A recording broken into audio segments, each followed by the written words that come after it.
Jeg kan godt skjønne at dette noe som vi blir interessert i. Når vi skal spille mot verdensmester. Jeg tror at det blir vanskelig mot Kasparov. Harpov har en sjanse mot. Magnus Carlsen is probably one of the best chess players to have ever lived. But in this game, he was only 13 years old. So this takes us back to the good old days when Magnus Carlsen was just a child, an international master, and acclaimed as a chess prodigy. And here he plays against a former world champion, Anatoly Karpov. So Magnus starts off with d4. Knight f6, we have a sort of Nimzo Indian. No need to go into the opening.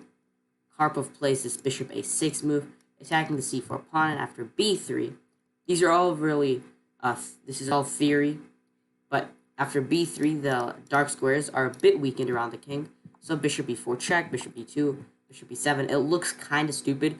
Why did you bring your bishop to b4 and then back to e7?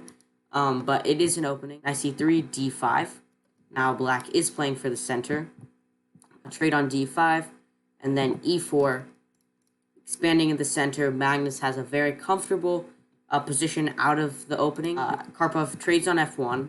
Now, you could make the argument that Magnus can't castle, but the thing is, he'll just move to d2 and get his rook, and everything will be fine. Knight f6, kind of just, I feel you should have traded and, maybe castled. But knight f6 kind of allows some expansion to the center. Bishop f4 just developing, and now castles. King g2, as I said before. Bishop b4, attacking the knight. You could strengthen it with queen c2, but that's not really what Magnus does. A better move is knight b5.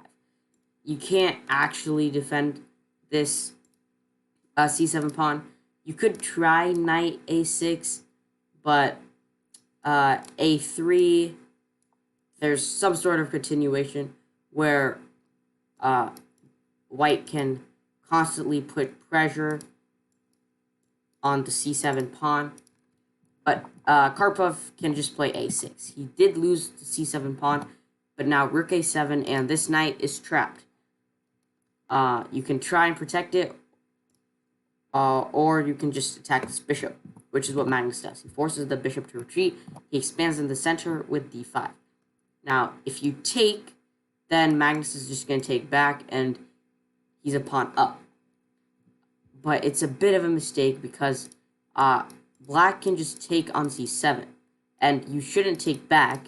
You should go for d6, and then bishop d6, and like this, and then rook d7.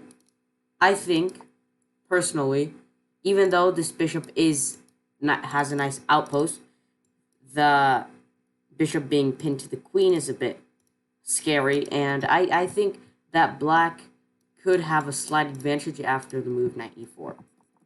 But that did not happen. Kasparov simply took the free e4 pawn, and then Magnus takes on e6. Now, you should not take on e6, because that would run into a very big fork that would probably lead to Karpov losing the game. And Karpov plays a bit of a dubious move. g5 is a bit too much, in my opinion. You're weakening the king. You're pushing a pawn where it can't be supported. This could be a bit too far. And I don't think that it's like a very strong move either. Like, even if the bishop were to just move, I feel like Karpov was thinking maybe now he could play bishop f6, and now this isn't so bad. But Magnus can just take on f7. And after something like rook f7, he can take on d8 and then move his knight to e6. Yes, you can take the bishop, but after knight takes d8, I don't know if this position is actually better for black, because Magnus is up an entire pawn, so he'll get his knight to e6, attack this f4 pawn, he'll get his rooks in the game to e1 or d1, and I think that Magnus kind of enjoys a comfortable endgame. But Magnus blunders with knight e5 because it just gives up the bishop. I think the idea was rook e1, and Karpov should go f5. He secured a very nice outpost for this knight, and black is up a piece. But he played the slightly natural and mistake knight f6. This allows e takes f7. King f7 is the only move because if you were to take with the rook, then knight e7, attack on the king and the queen, which would lead to black losing significant amount of material.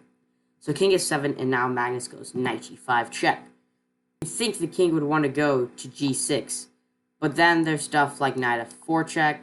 You can sacrifice the knight to get like a huge attack on the king. Knight e6. Instead, you want to go king e8, and even though this does run into the rook's line of vision on the e file, it's not as bad as some of the other options. And now Magnus takes on f6. The bishop is pinned to the king, so Karpov must take with the rook. It's forced. And now Magnus plays queen h5. The king moves to d7, which is a bit of an inaccuracy because the king-queen, it runs into some skewers, which did happen in the game. Karpov should have probably blocked with the rook instead. d1 check, obviously. You must block with the rook, otherwise you lose your queen. And now Magnus trades on d6. You have to take with the bishop. If you take with the king, then you lose like this. And then he goes queen f7. The computer counts that as a miss, but it's not really that bad. It's because king c6 and the king can escape according to the computer. But Karpov played bishop e7. And after rook d1, Anatoly Karpov resigned to 13-year-old international master, chess prodigy, Magnus Carlsen.